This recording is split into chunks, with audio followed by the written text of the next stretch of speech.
So tutaendelea hivyo pamoja na tutasimamisha yale mambo mengine mengi ambayo yanatuletea hasara. Vile vile mimi nikiwa hapa Kajiado, mnajua tumekubaliana ya kwamba mambo ya kukatakata mashamba ambaye inatumika kwa kilimo na ufugaji tuwachane naye. Tumekubaliana ya kwamba tuko na program kubwa ya housing. Mnanisikia? Tuko na program kubwa ya housing. Hapa Narok, mpango yetu ni kujenga nyumba karibu 5,000 kwa awamu ya kwanza. Kama ni Kilgoris hapa kwetu, kama ni kule Narok, kama ni zile towns zingine. Hatutaki tena tukate mashamba ambayo tungetumia kwa ufugaji ama kwa kulinda wanyama wa pori vile tulivyo hapa Maasai Mara, ati kwa mambo ya kufanya makao ya wananchi. We must be careful. And that is the reason why affordable housing is a plan whose time has come. We want to make sure that using affordable housing, we minimize land fragmentation, because land fragmentation is denying us land for production of food, is denying us land for the keeping of our livestock, and is denying us land or threatening land that we are using for our game reserves, conservancies, and game parks in Kenya. So we must. Sijui kama tunaelewana. Nyinyi mnataka tuendelee kukatakata mashamba ikue robo eka na nusu eka? Sisi tumekubaliana shamba sasa, mambo ya kuishi tuende kwa manyumba huko. Kila mtu atafute affordable housing, aende aishi huko. Tuache kukata shamba ya kulisha malisho ya ng'ombe, tuache kukata shamba ya kilimo, tuache kukata shamba hii ambayo inatumika kwa kulinda wanyama wa pori. Tumeelewana jameni? Nyinyi mnakubali hiyo maneno ama mko na mpango mwingine? Mnakubali hiyo maneno? Hebu nione kama mnakubali hiyo maneno. So wale wanapinga affordable housing wajichunge. Ama namna gani? Ya pili, mimi nataka niwashukuru watu wa Narok kwa sababu nyinyi mmetudhibitishia ya kwamba nyinyi ni wakulima wa kweli. Hapa Narok, wakati tumelete mbolea, mmetumia mbolea karibu 1,200, mifuko 1,200. Wakulima zaidi ya 11,000 wamenunua hiyo mbolea. Na kwa sababu tulipunguza bei, mimi niliwaahidi ya kwamba tutapunguza bei, tuzalishe chakula, ndio tuweze kuondoa aibu ya njaa katika taifa letu la Kenya. Mimi nataka niwatangazie ya kwamba ile magunia 1,200 mlitumia mwaka huu, na mnajua mlilipa 3,500 kutoka ile mlilipa mwaka uliopita wa 7,000. Mimi nawatangazia ya kwamba nitaongeza mbolea, itakuja Narok kutoka 200 mpaka 400,000 bags. Nyinyi mjipange. Tunaelewana? Na bei ndio hiyo, mimi nimeteremsha tena kutoka 3,500 mpaka 2,500. Mjipange. Tunaelewana? Kwa mambo ya ufugaji, mimi niko na maneno mawili ya kuambia. Jambo la kwanza ni kuhakikisha ya kwamba mko na ng'ombe ya mbegu ya sawasawa, na hasa ng'ombe ya nyama na ng'ombe ya maziwa. Mimi naambiwa ya kwamba huku kwenu maneno ya maziwa ni ya kina mama, lakini mimi naona hata wazee muanze kujipanga, kwa sababu hii biashara ya maziwa itakuwa pesa mingi. Tunaelewana? So hapo kwa maziwa tayari tumeagiza milk coolers. Nilikuja mahali fulani hapa, nililetwa na waziri Soipan mambo ya milk coolers. Sasa tuko na milk coolers zingine 30 ya Narok County. Mimi nataka mjipange, kwa sababu tunataka tuwasaidie kukusanya maziwa ili tuweze kutumia maziwa kuongeza mapato yenu, na bei yake tunaanza kuipangia kama serikali. Hakuna vile bei ya maji inaweza kuzidi bei ya maziwa.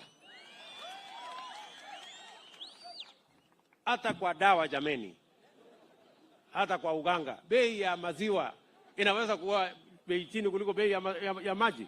Hapana. Hapana. Hapo iko kalaba. Hapo iko makosa. Ama namna gani? Si hapo iko kizungumkuti? Ati bei ya maji kwani hii maji inafanywa nini? Maji haipelekwi malisho, hainunuliwi dawa, haipelekwi kwa dip, haikamuliwi, haifanyiwi chochote. Alafu inakuwaje bei ghali kuliko maziwa? Hapana. Hii bei ya maziwa lazima tuzungumze. Ama mnasemaje? Si ndio? Sijui kama tumeelewana. Jambo la pili, nimemwambia huyu muungwana wa Sonyiro hapa, tuliweka pale karibu bilioni 1 tukatengeneza tannery na mahali ya kutumia mifuko yetu kutengeneza mambo ya leather products. Sasa nimeweka mpango kubwa ya Kenya mzima ya mambo ya livestock. Jana muliniona jana na rais wa kutoka Indonesia wamekuja wakasema wanataka nyama ya ng'ombe, ng'ombe 1,100 kila mwaka ya kupeleka nyama kule Indonesia. Tuko na wengine wengi ambao wanataka nyama ya Kenya. Lakini vile vile tumekubaliana ya kwamba hatuwezi kuendelea kununua viatu inatengenezwa na ngozi ya watu wengine, na ngozi ya ng'ombe yetu inakuliwa na umbwa.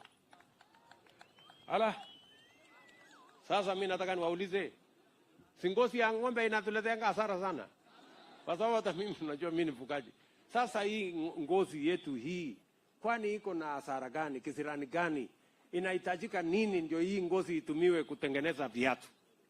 Na ndio nimesema ndani ya miaka ngapi? 3. Ndani ya miaka 3 mambo ya kuleta viatu vingine kutoka nje itakoma. Tutakuwa tunatengenezea viatu hapa Kenya. Ndio ngozi ya ng'ombe yetu ipate bei, my friend. Ama namna gani? Sijui kama tumeelewana. Ndio nishamwambia huyu mtu wa hapo wa Sonyiro ya kwamba wajipange. Mimi nimeweka pesa na hawa wabunge wako hapa. Mimi nimeweka pesa pale Kenanie. Nimeweka karibu bilioni 1.5 kwa sababu tunataka kutengeneza tannery pale. Tunataka kutengeneza tanneries zingine 4. Tuhakikishe ya kwamba tuko na tanneries ya kutosha ya kubadilisha ngozi yetu ya ng'ombe yetu iwe leather, tutengeneze viatu, tutengeneze leather products, tupange uchumi wa taifa letu la Kenya. Ninyi mnanielewa? Ninyi mnanielewa? So tafadhalini, mimi nauliza hawa wabunge wetu, kwa sababu kwanza hawa wabunge wapigeni makofi jameni.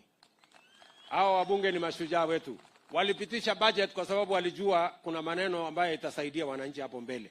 Kuna wengine wakubeba masufuria kwa kichwa, sijui kazi yao ni gani. Ninyi mnanielewa jameni?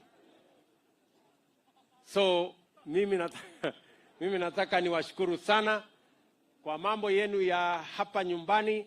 Nimewaambia kuhusu mambo ya milk coolers, nimewaambia affordable housing.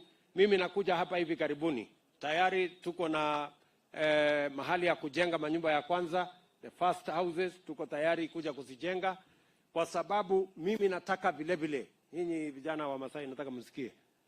Sawa? Hii shuka tunavaa leo. Si hata mimi nimevaa shuka. Lakini si mnajua mimi ni rais. Ama? So, hii shuka tunavaa leo kwa sababu tuko kwa sherehe. Lakini kesho tunaweka shuka chini, tunaenda kazini. Ama namna gani?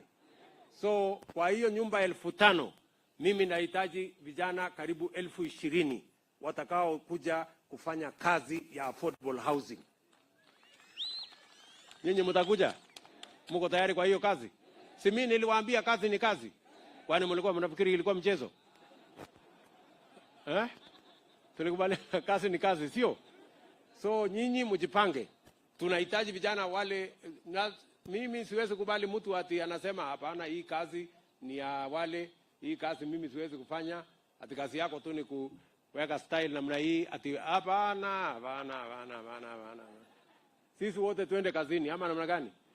Nimekubaliana pia na hao wabunge ya kwamba tutaweka mpango wa ICT Hub pale ambapo tutapanga ajira kupitia mitandao, teknolojia na makompyuta, kwa sababu marafiki wetu wengi wametupatia nafasi ya ajira.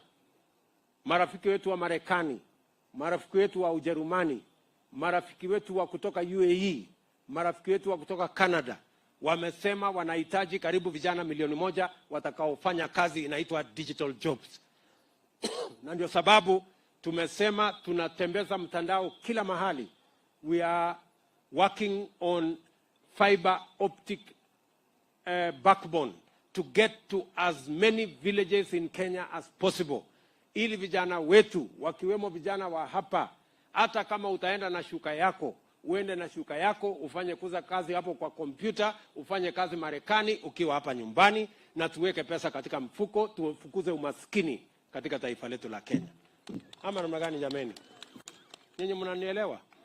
Sijui kama mimi sijui kama mambo yenu, sijui kama mnaelewa. Kama ningejua Kimasai mimi ningewaambia Kimasai mpaka mumeshika network hiyo? Mumesikia vizuri? Na tukubaliane ya kwamba nchi ya Kenya tunataka tuipeleke mbele. Na nchi ya Kenya inapelekwa mbele na mipango na miradi ya maendeleo.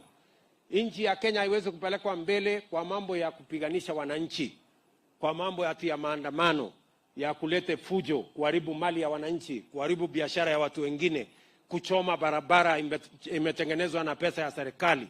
Hiyo ni upuzi na hiyo ni ujinga ya kuharibu nchi yetu ya Kenya. Mimi nataka niwaulize jameni, watu wa Narok, hata kama tuko na shida ya njaa, mimi nauliza nyinyi, kuzalisha chakula, si mnajua kwani mahindi inatoka sokoni? Si unga, mimi nauliza nyinyi, kwa sababu naona watu wanaongea unga inatoka kwa kiosk. Si unga inatoka kwa mahindi, na mahindi inatoka kwa mkulima. Kwani na mkulima hako shambani? Ndio tumeweka mbolea huko shambani, kwa sababu huko ndio mambo ya njaa itamalizikia. Tukizalisha chakula ya kutosha, ndio njaa itaisha. Lakini mwingine anachukua sufuria anavaa kwa kichwa, anazunguka hapa, anachoma barabara, anaharibu mali ya huyo, anaiba mali ya mwingine, ati ndio njaa itapungua. How is it going to happen? Hiyo inawezekana kweli? Hiyo watu waache hiyo kitu. Ama namna gani?